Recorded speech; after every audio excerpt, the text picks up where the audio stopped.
Hello everyone, स्वागत है आप सभी का कृष्णा स्टडी मैथ क्लासेस में। कैसे हैं आप सभी?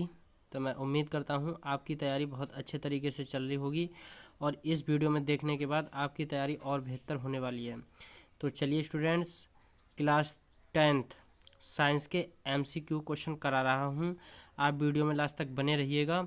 बहुत ही वेरी इंपॉर्टेंट क्वेश्चन करा रहा हूँ, ठीक है, जो आपकी परीक्षा के लिए कम से कम 4 नंबर पक्के करा के जाएगा, ठीक है ना। 3-4 नंबर आपके पक्के, अगर आप इस वीडियो को देख लेते हैं जब। तो चलिए स्टूडेंट्स, सॉल्व करते हैं इन बहुविकल्प MCQ क्वेश्चनों को। तो देखते हैं कौन कौन से क्वेश्चन है और इनका आंसर क्या आता है, ठीक है। तो मैंने और भी क्वेश्चन है आपके लिए। इससे पहले चैप्टर है वो प्रकाश लाइट, उससे मैंने आपके लिए बता भी रखे हैं, वो भी आप देख सकते हैं। वहाँ से भी आपको 1-2 क्वेश्चन बहुविकल्प में मिलने वाला है। क्या जाता है अगर यदि 10 मिनट की वीडियो देख लेते हैं और जहाँ से 2-3 नंबर आपके बिल्कुल पक्के हो रहे हैं, तो फिर आप यहाँ इस वीडियो को देखिएगा लास्ट तक, आपके 2-3 नंबर आपके 100% पक्के हो जाएंगे। तो चलिए सबसे पहले पहला क्वेश्चन देखते हैं क्या है। सबसे पहला क्वेश्चन देखिए कितने बार आया हुआ है। सब जो क्वेश्चन बता रहा हूँ मैं, जो काफ़ी बार आए हुए हैं। तो यहाँ दिया है एक इलेक्ट्रॉन पर आवेश होता है। एक इलेक्ट्रॉन पर आवेश होता है -1.6 × 10⁻⁻19। यहाँ +1.6 × 10⁻⁻19। Option number B -1.6 × 10⁻⁻19। तो याद रखिएगा, एक इलेक्ट्रॉन पर आवेश पूछा है तो इसका ऑप्शन नंबर बी हो जाएगा। ऑप्शन नंबर बी में -1.6 × 10⁻⁻19 कूलाम होता है, ठीक है। तो इसका जो ऑप्शन नंबर है वो बी राइट आंसर है। अब यहाँ प्रश्न नंबर 2 पे बात करते हैं। विद्युत धारा का मापन करते हैं।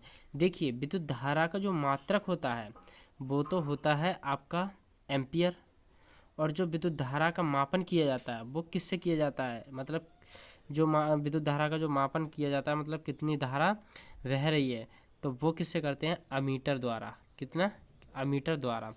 तो इसका option number C right answer. Okay, तो चलते हैं नेक्स्ट क्वेश्चन पर, प्रश्न नंबर 3 पर। प्रश्न नंबर 3 दिया है प्रतिरोध का मात्रक। देखिए काफ़ी बार पूछा गया क्वेश्चन है। प्रतिरोध का मात्रक जो है वो है ओम। याद रखिएगा, एम्पियर धारा का, वोल्ट विभवांतर का, ओम जो है वो प्रतिरोध का मात्रक है, और ये कूलाम है वो आवेश का मात्रक है। तो इसका राइट आंसर होने वाला है वो है ओम, ठीक है ना। अब यहाँ दिया है प्रत्येक 4 ओम प्रतिरोध वाले 4 चालक तारों को समांतर क्रम में जोड़ने पर तुल्य प्रतिरोध होगा। तो यहाँ याद रखिएगा, मैंने आपके लिए, यदि आप डिटेल से पढ़ना चाहें तो कमेंट्स करके बता सकते हैं, बाकी मैं आपके लिए MCQ क्वेश्चन करा रहा हूँ। तो चलिए यहाँ पर दिया है प्रत्येक 4 ओम प्रतिरोध वाले। वैसे मेरे इस पर न्यूमेरिकल है, वो मिल जाएंगे, आप वीडियो में देखेंगे तो। साइंस के मैंने न्यूमेरिकल कराए, उसमें आपको ये सारे के सारे मिल जाएंगे डिटेल से। तो यहाँ देखिए समांतर क्रम, यानी यहाँ कह रहा है, देखिए यहाँ कह रहा है 4 ओम प्रतिरोध वाले 4 चालक तारों को समांतर क्रम में जोड़ने पर। तो समांतर क्रम होता है प्रतिरोध निकालने का, वो होता है 1/r बराबर 1/r1 plus 1/r2 plus 1/r3 dot dot हम कहीं तक भी जा सकते हैं, यानी n तक, ठीक है। अब इसमें दिया है, यानी इसमें दिया है मतलब 4 ओम दिया है, ठीक है। ये प्रतिरोध हैं, ऐसी 4 ओम के 4 प्रतिरोध हैं, ठीक है। 4 ओम, फिर 4 ओम और 4 ओम, और ये 4 ओम, यानी इस तरीके के हमारे 4 ओम मतलब होंगे, और उन्हें हमें समांतर क्रम में जोड़ना है। फिर हमसे बता रहा है प्रतिरोध क्या होगा। तो आइए चलिए, यहाँ मैंने बताया ये 4 ओम के 4 प्रतिरोध लगाने हैं, ठीक है। वो किस में, समांतर क्रम में। तो रख देते हैं 1/r बराबर 1/4 प्लस 1/4 प्लस 1/4 प्लस 1/4। अब देखिए यहाँ 1/r बराबर, इन सभी के हर समान है, सभी के हर क्या हैं, समान हैं। तो सभी के 4 एक साथ लिख सकते हैं, और बाकी जो ऊपर की संख्या जोड़ सकते हैं। 1 + 1 + 1 + 1 कितना आया ऊपर, 1 1 2 2 और 1 3 और 1 4, यानी 4/4। 4 से 4 कट गया, तो 1/r बराबर कितना बचा, 1, और इसके बटे में 1 मान लो। इसे उल्टा कर लो या तिरछी गुणा कर लो, r एकम r और 1 एकम 1। तो इसका जो टोटल जो प्रतिरोध आया वो कितना आया, 1 ओम। तो इसका ऑप्शन नंबर कौन सा देखते हैं, राइट आंसर है। इसका ऑप्शन नंबर हो जाएगा वो ए आंसर राइट हो जाएगा। चलिए स्टूडेंट, समांतर क्रम में आपके लिए प्रतिरोध निकालने को बोले तो आप इसी प्रकार से निकाल सकते हैं। इसी प्रकार से चलते हैं नेक्स्ट क्वेश्चन पर। नेक्स्ट क्वेश्चन दिया है 1.5 वोल्ट विद्युत वाहक बल के सेल का आंतरिक प्रतिरोध 3 ओम है, तो सेल से प्राप्त धारा का अधिकतम मान क्या होगा। तो आपके लिए देखिए, ये चैप्टर डिटेल से पढ़िएगा, उसके बाद आप इन क्वेश्चनों को सॉल्व करें। 1.5 वोल्ट यानी हमें विभवांतर दिया है, विभवांतर यानी विभवांतर से किससे प्रदर्शित करते हैं, बी से। तो बी कितना दिया है, 1.5 वोल्ट। Okay, you understand. 1.5 दिया है, तो विद्युत वाहक बल के सेल का आंतरिक प्रतिरोध यानी आर की वैल्यू कितनी दी है, 3 ओम। तो अब बस हम आसानी से कर सकते हैं, धारा का मान ज्ञात कर सकते हैं। हमें आई ज्ञात करना है, तो ओम के नियम से, ओम का नियम उम्मीद करता हूँ आपने पढ़ा होगा, और नहीं पढ़ा है तो आप यहाँ फार्मूला जानिए ओम के नियम से। क्या फार्मूला होता है ओम के नियम का, ओम के नियम से उसका जो फार्मूला होता है डियर, वो होता है बी बराबर आई आर। अब तो निकाल सकते हैं ना, अब तो निकाल सकते हैं। आप सबकी वैल्यू रख देते हैं। बी का वैल्यू क्या दिया है, 1.5। आई हमें ज्ञात करना है, प्रतिरोध कितना दिया है, 3। तो हमें क्या करना है, 1.5 को ऐसे ही रखेंगे और इन 3 को बट्टे में ले आएंगे, बराबर कितना रखेंगे, आई। ओके, पॉइंट हटाओ, एक ज़ीरो बढ़ाओ, क्योंकि पॉइंट के बाद एक संख्या है। ऊपर क्या बचा, 15, और नीचे क्या बचा, 30। तो 15 से काट देते हैं, 15 एकम 15, 15 दूनी 30। पूरा सवाल घुमा देते हैं, यानी आई बराबर क्या आया, 1/2। 2 से भाग करेंगे, 2 एक कम 2, और 0.0 बढ़ा लिए, यहाँ हो गया 10, 2 पंजे 10। तो आई कितना आया, 0.5, और इसका मात्रक होता है एम्पियर, तो यहाँ आ जाएगा एम्पियर। तो इसका जो राइट आंसर हुआ वो कितना हुआ, 0.5 एम्पियर। तो उम्मीद करता हूँ स्टूडेंट्स आपके लिए समझ में आता होगा, और आपके 1-2 नंबर पक्के होने वाले हैं। ओके, इस छोटी सी वीडियो में आप बहुत कुछ सीख पाएंगे यदि आप वीडियो में लास्ट तक बने रहते हैं जब। तो चलिए स्टूडेंट्स, यहाँ पर जो इसका राइट आंसर होने वाला है वो है ऑप्शन नंबर बी।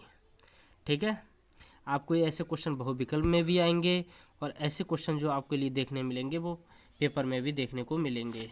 ओके, अब यहाँ देखिए अगला क्वेश्चन क्या है, विद्युत धारा का ऐसा ही मात्रक क्या है। विद्युत धारा का मैंने आपके लिए ऑलरेडी बता चुका हूँ।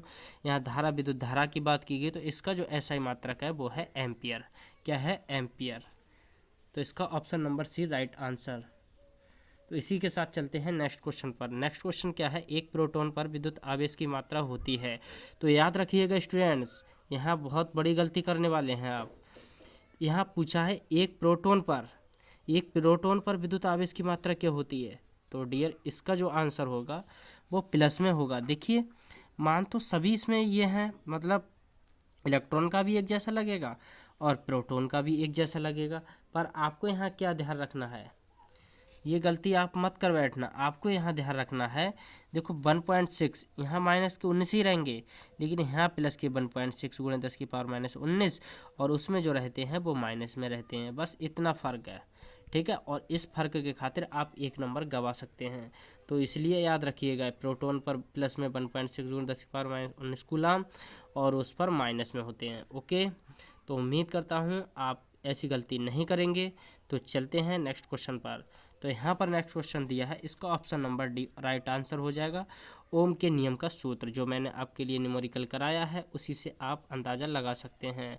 तो ओम के नियम का जो सूत्र होने वाला है डियर, वो हो जाएगा बी बराबर आई आर।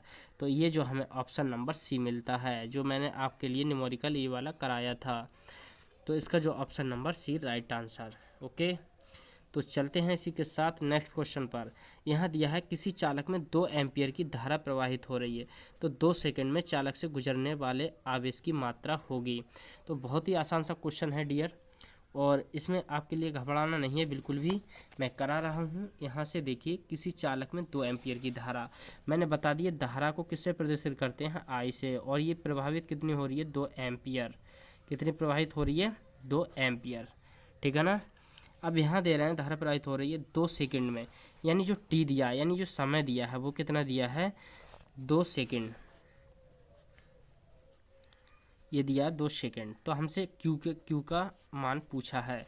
तो याद रखिएगा, फार्मूला होता है आई बराबर क्यू अपॉन टी। यहाँ क्यू आवेश, आई धारा, टी समय। तो आई का मान कितना है, 2, क्यू हमें ज्ञात करना है, टी का भी मान कितना है 2, इसके बटे में 1 मान लीजिए, तिरछी गुणा कर दीजिए, क्यू एकम क्यू और 2 दूनी 4। तो इसका हम मापते हैं कूलाम, कूलाम का मात्रक क्या हो, आवेश का मात्रक क्या होता है कूलाम। तो क्यू बराबर कितना आएगा 4 कूलाम। देखते हैं कौन सा राइट आंसर होगा। तो इसका जो राइट आंसर होने वाला है डियर वो है 4 कूलाम। ओके, देखिए उम्मीद करता हूँ आपके 2-3 नंबर कहीं से कहीं तक नहीं गए हैं। ठीक है, बस आप वीडियो में लास्ट तक बने रहिएगा। मैं आपके लिए वही क्वेश्चन बताने वाला हूँ जो आपकी परीक्षा के लिए बहुत ही उपयोगी है। अब देखिए यहाँ पर क्या पूछा है डियर, यहाँ पर पूछा है यदि आर प्रतिरोध के 2 प्रतिरोध को समांतर क्रम में जोड़ा जाए तो एक आर प्रतिरोध के इनके श्रेणी क्रम में जोड़ा जाए तो परिणामी प्रतिरोध क्या होगा। तो देखिए इसमें क्या है, बच्चा इतना सा पढ़ के घबरा जाता है और इसमें गलती कर बैठता है, पर आपको ऐसी गलती नहीं करना है और उम्मीद करता हूँ आप ऐसी गलती करेंगे भी नहीं इस वीडियो को देखने के बाद। यदि आर प्रतिरोध के 2 प्रतिरोध क्या जा रहा है, यानी 2 प्रतिरोध है आर, एक है आर ओम और एक और है आर ओम। ठीक है, इनको कह रहा है समांतर क्रम में जोड़ दो, तो इनको समांतर क्रम में जोड़ देते हैं। मान ली 1/r डैश बराबर 1/r प्लस 1/r। फिर देखते हैं क्या आता है 1/r। देखिए हर समान है दोनों के, तो 1r ऐसे लिख लेते हैं, 1 + 1, तो ये कितना आ गया 2/r, ये आ गया 1 1 2 हो गया, 2/r आ गया। अब इसे उल्टा कर दीजिए, इसे उल्टा करेंगे तो कितना आएगा r डैश अपॉन 1 और ये भी क्या आएगा r डैश अपॉन 2। अब देखो अब यहाँ कह रहा है एक आर प्रतिरोध को इनके श्रेणी क्रम में जोड़ दें, एक आर और है और उसे श्रेणी क्रम में जोड़ देते हैं। तो यहाँ देखिए r डबल डैश, क्योंकि r डैश तो हमने ये निकाला, तो r डबल डैश बराबर r/2 और उस r को हमें श्रेणी क्रम में जोड़ना है। ठीक है, मतलब इसी के साथ जो हमने ये जोड़े समांतर क्रम में, इसका उत्तर ये आया। अब इसी में कह रहा है एक आर और जोड़ दीजिए श्रेणी क्रम में, तो श्रेणी क्रम में इसी तरीके से जोड़ देते हैं। इसके बटे में 1 मान लीजिए, तिरछी गुणा कर दीजिए, तो r डबल डैश बराबर r एकम r प्लस 2r और 2 एकम 2, तो r और प्लस 2r कितना हुआ 3r और अपॉन 2। अब देखते हैं कौन सा राइट आंसर होगा। 3r/2 कौन सा है, तो इसमें है 3r/2, C, option number C right answer. ठीक है, तो इसी के साथ चलते हैं नेक्स्ट क्वेश्चन पर जो आपकी परीक्षा में पूछे गए हैं। यहाँ से आ जाते हैं, देखिए यहाँ से आ जाते हैं 14 नंबर से। किसी परिपथ में लगे विभवांतर को स्थिर रखते हुए, यानी किसी परिपथ है उसमें विभवांतर को स्थिर रखा गया है, ना घटाया गया ना बढ़ाया गया है, एक समान ओके को स्थिर रखते हुए परिपथ को प्रतिरोध का तिगुना कर दिया जाता है। यानी जो परिपथ है उसमें जो प्रतिरोध है उसको तिगुना कर दिया जाता है।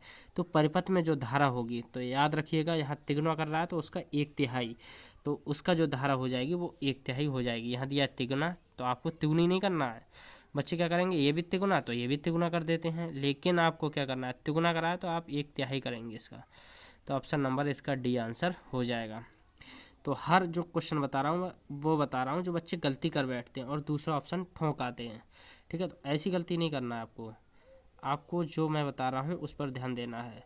आप तिगुना कह रहा है तो आप तिगुना मत कर देना, इसका 1/3 करना है। ठीक है ना, तो चलते हैं इसी के साथ नेक्स्ट क्वेश्चन पर, ऑप्शन नंबर 15। ठीक है, sorry question number 15। Question number 15 क्या है, देखिए 2023 में पूछा गया है ये, और हो सकता है अब भी पूछा जाए, ये नहीं पूछा जाएगा तो दूसरा पूछा जाएगा। फिलहाल में हमें तो नॉलेज हो जानी चाहिए, क्या पता इस ये आधार पे दूसरा आ जाए। तो क्वेश्चन क्या है, किसी विद्युत परिपथ में 2 ओम 4 ओम 6 ओम के 3 प्रतिरोध श्रेणी क्रम में जुड़े हुए हैं। परिपथ में 2 एम्पीयर की धारा बह रही है। तो कह रहे हैं प्रत्येक प्रतिरोध के सिरों के बीच विभवांतर बताइए। हमें प्रत्येक के बीच निकालना है, ये नहीं कि टोटल श्रेणी क्रम में जोड़ के इनका प्रतिरोध निकालें फिर धारा फिर विभवांतर निकालें, हमें प्रत्येक का निकालना है। ओके, तो यहाँ देखिए मैं बताता हूँ आपके लिए, यानी R1 दिया है इन्होंने 2 ओम, R2 कितना दिया है 4 ओम, और इसी प्रकार से R3 बराबर कितना दिया है 6 ओम। इन सभी में अलग अलग जो धारा है वो कितनी बह रही है 2 एम्पियर। ठीक है, कितनी बह रही है 2 एम्पियर। अब हमें प्रत्येक में निकालना है, तो प्रत्येक में देखो ओम के नियम से फार्मूला मैंने बता भी दिया, V बराबर होता है IR। ठीक है, तो यहाँ से हम निकालते हैं, पहला निकालते हैं तो R1 लगा लेते हैं, तो B बराबर आई तो समान बह रही है सब में 2 एम्पियर 2 एम्पियर, तो 2 गुणे R1 कितना है 2, तो पहले का कितना आ जाएगा 2 दूनी 4 वोल्ट, पहले का आ गया 4 वोल्ट।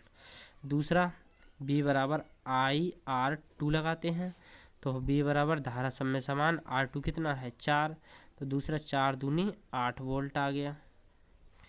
तीसरा आ गया B बराबर I3, तो इसमें B बराबर धारा समान और I3 कितना है 6, तो 6 दूनी कितना आ गया 12 वोल्ट। तो इसका ऑप्शन देखते हैं 4, 8, 12, ये सभी क्या है वोल्ट में है, ठीक है, वो आपको ऑप्शन मिल जाएगा। तो देखते हैं कौन सा 4, 8, 12, 4, 8, 12, 4, 8, 12, यानी ऑप्शन नंबर डी वो ए, इसका option number A right answer हो जाएगा। तो चलिए चलते हैं इसी के साथ नेक्स्ट क्वेश्चन पर। नेक्स्ट क्वेश्चन क्या है, किसी धातु के, चलते हैं इसी के साथ नेक्स्ट क्वेश्चन पर। किसी धातु के तार में विद्युत धारा का प्रभाव होता है, यानी किसी धातु का कोई तार है जिसमें मतलब करंट फ्लो होता है। धारा क्या होता है, धारा का मतलब करंट का बहना, तो विद्युत धारा का प्रभाव होता है। कैसे होता है वो जानते हैं, वो होता है मुक्त इलेक्ट्रॉनों के द्वारा, प्रोटॉनों के द्वारा, आयनों के द्वारा या न्यूट्रॉनों के द्वारा। तो जो करंट फ्लो होता है डियर, वो होता है इसमें जो इलेक्ट्रॉन रहते हैं ना, वो इलेक्ट्रॉनों को द्वारा। तो इसका ऑप्शन नंबर जो होएगा वो ए राइट आंसर हो जाएगा। देखिए काफ़ी बार आया हुआ क्वेश्चन है, तो उम्मीद करिएगा कि इन क्वेश्चनों में से आपको देखने को ज़रूर मिल जाएगा 1-2 क्वेश्चन, ठीक है। तो चलिए क्या जाता है 10 मिनट की वीडियो हमें 2-3 नंबर पक्का हो रहा है, तो क्या जाता है 10 मिनट की वीडियो देखने में। तो चलती है यहाँ से चलते हैं नेक्स्ट क्वेश्चन पर। 1 माइक्रो ओम का मान होता है, 1 माइक्रो ओम का मान होता है 10 की पावर -9 ओम, 10 की पावर -3 ओम, 10 की पावर -6 ओम और 1 ओम। तो इसका जो राइट आंसर होगा वो होगा 10 की पावर -6 ओम, ठीक है। चलते हैं इसी के साथ नेक्स्ट क्वेश्चन पर। अगला क्वेश्चन क्या दिया है, किसी तार की लंबाई उसकी प्रारंभिक लंबाई की 3 गुना करने पर उसका प्रतिरोध कितना हो जाएगा। अब यहाँ याद रखिएगा, किसी तार की लंबाई यानी उसकी लंबाई जो है वो उसकी 3 गुना और बढ़ा दिया जाए तो प्रतिरोध क्या हो जाएगा, तो 3 और 3 गुना और कर रहे हैं तो 3 3 9, तो इसका option number D right answer हो जाएगा, ठीक है। इसी के साथ चलते हैं नेक्स्ट क्वेश्चन पर। यहाँ देखिए और देखते हैं का नेक्स्ट क्वेश्चन इम्पोर्टेंट जो है वो देखते हैं इधर वाले पार्ट में। तो यहाँ दिया देखो ये कितने बार क्वेश्चन आया हुआ है, 1 किलोवाट घंटा, 1 किलोवाट घंटा में जूल की संख्या होती है, कितनी होती है 36 × 10 की पावर 5 360 जूल, 36 × 10 की पावर 6 जूल, 3.6 × 10 की पावर 3 जूल। तो इसका जो option number A right answer हो जाएगा। एक अश्व शक्ति, ये भी देखिए बहुत बार पूछा गया क्वेश्चन है, तो याद रखिएगा, इसे गलती नहीं करना है आपको। देखिए सब में 36 दिख रहा है, तो कहीं ओवर कॉन्फिडेंस में ऐसा ना हो कि ये ऑप्शन अब लगाए हैं, लेकिन आपको ध्यान रखना है 10 की पावर 5 जूल, ओके। एक अश्व शक्ति बराबर होता है 746 वाट, कितना होता है 746 वाट। कहीं 726 भी दिया है, 736 भी दिया है, 756 भी दिया है, लेकिन इसका जो राइट आंसर होगा वो 746 वाट हो जाएगा। तो याद रखिएगा, गलती नहीं करिएगा। 31 का भी देखते हैं, मतलब क्वेश्चन देखते हैं क्या है। विद्युत शक्ति का मात्रक होता है, विद्युत शक्ति का मात्रक क्या होता है, वोल्ट, वाट, एम्पियर, ओम। तो वोल्ट तो होता है विभवांतर का, एम्पियर हो गया धारा का, प्रतिरोध हो गया आम का, बचा क्या, सॉरी आम निकल रहा है, आम नहीं ओम, तो हो जाता है कभी कभी ऐसा, ठीक है। तो ओम जो है वो प्रतिरोध का मात्रक होता है, वाट हो गया वो शक्ति का मात्रक, कितनी पावर है, कितनी क्षमता है, तो उसे क्या है, उसका जो मात्रक होने वाला है वो है वाट, ठीक है। याद रखिएगा। अगले क्वेश्चन पर चलते हैं। विद्युत ऊर्जा की इकाई क्या है, पहले इसका वाट लगा लेते हैं। इसकी तो वाट लगाना है, पावर होगी तभी तो वाट लगाओगे, जब पावर ही नहीं है तो वाट कहाँ से लगाओगे। तो ठीक है, चलते हैं नेक्स्ट क्वेश्चन पर। विद्युत ऊर्जा की इकाई होती है, विद्युत ऊर्जा की जो इकाई होती है डियर, वो होती है वाट, किलोवाट, किलोवाट प्रति घंटा, किलोवाट घंटा। तो इसका जो ऑप्शन नंबर हो जाएगा, ना किलोवाट प्रति घंटा, ना वाट, ना किलोवाट, इसका ऑप्शन नंबर जो होने वाला है वो डी राइट आंसर होने वाला है, किलोवाट घंटा, ठीक है। तो चलिए स्टूडेंट, कैसी लगी वीडियो कमेंट्स करके ज़रूर बताइएगा, और वीडियो पसंद आए तभी चैनल को सब्सक्राइब करिएगा, अन्यथा चैनल को सब्सक्राइब नहीं करिएगा।